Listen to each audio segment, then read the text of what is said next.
Trying more beautiful desserts in LA. This looks familiar. None of these had names, so let's just try it.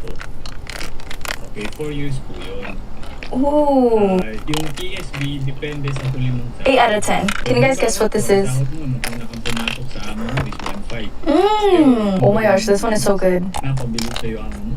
Oh, There's yun, fresh very mango good. chunks in there. So far, this is my favorite. Okay, we got this cute little I bunny. give you 1,700. Limbawa lang.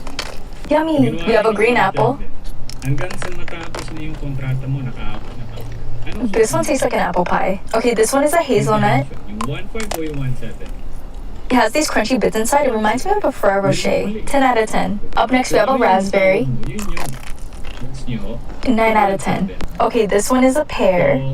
So, sa apat na taon na yun, meron kang isang sahod na makukuha sa kanila. This one has a nice subtle pear taste. Is this Snow White's apple? Bibigyan ka pa dapat nila na